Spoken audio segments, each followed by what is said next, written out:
Freddie? Look at him. He's gonna scurry in a minute as soon as he sees me coming at him. You see him in the middle of my screen? He's eating something. He better not be eating my plants. Look at him, he's so stinking cute. Right, Freddie, where you going, buddy? He's eating some stuff off the ground.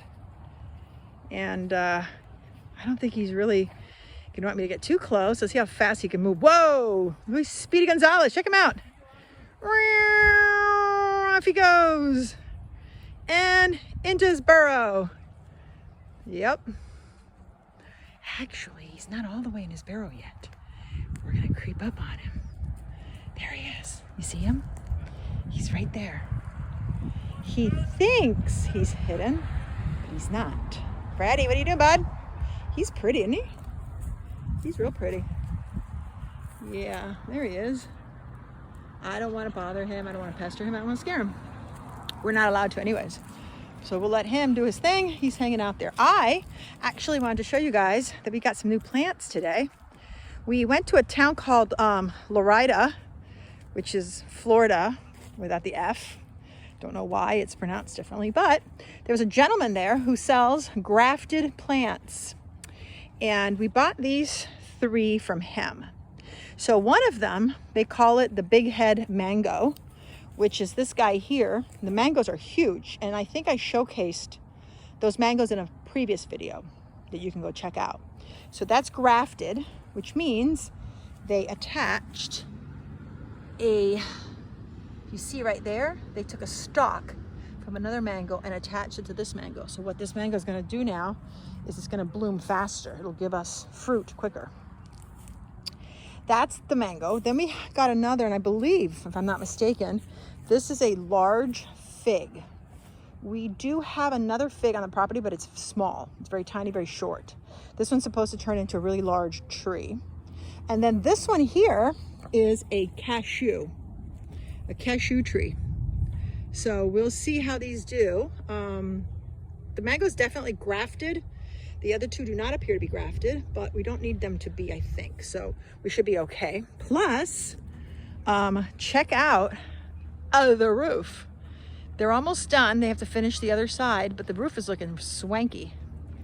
Here comes my man-child bringing me goodies to plant the trees.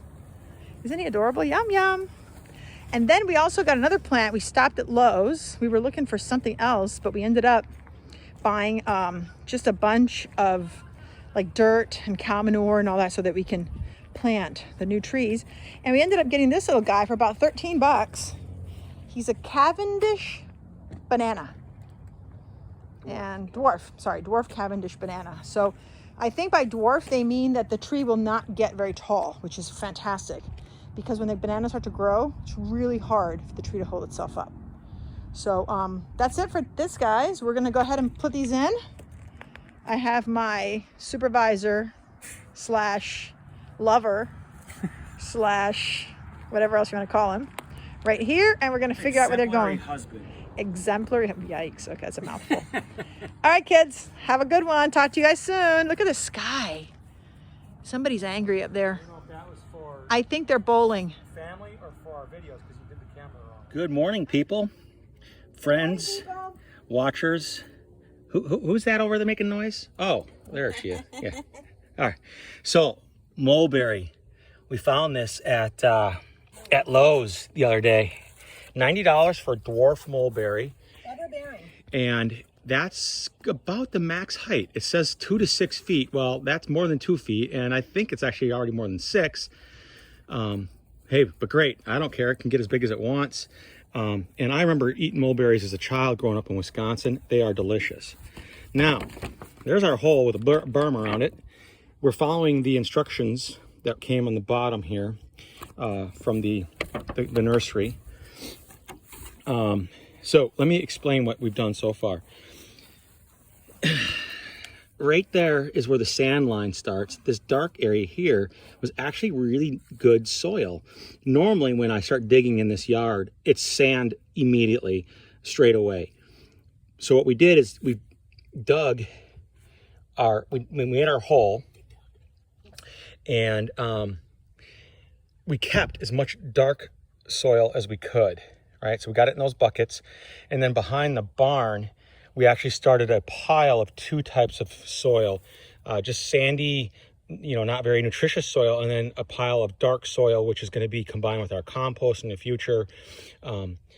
So we had so much of this dark stuff that I actually had to go empty the wheelbarrow out.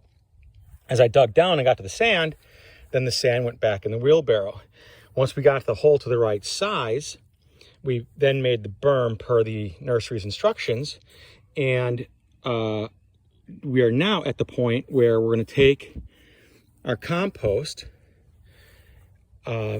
probably some of that dark soil that's sitting behind the barn, and probably a little bit of the topsoil, and just kind of mix that all up, and then put about 4 to 5 inches of that on the base in the hole.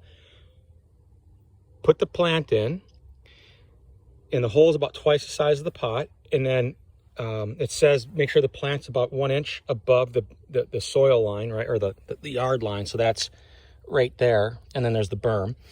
So we'll make sure the height's right, and once the height is right, we'll just backfill with our good dirt around the plant. Once that's all settled in, we have bags of cypress mulch, and we're just going to put the mulch over top, and that acts as a moisture barrier, right? It keeps the Water catchment, yeah. Yeah, when it rains or when we water it, it'll keep most of the water in the soil rather than getting evaporated by this sweltering Florida sun. Okay, here's my studious little helper. Peace out. Right.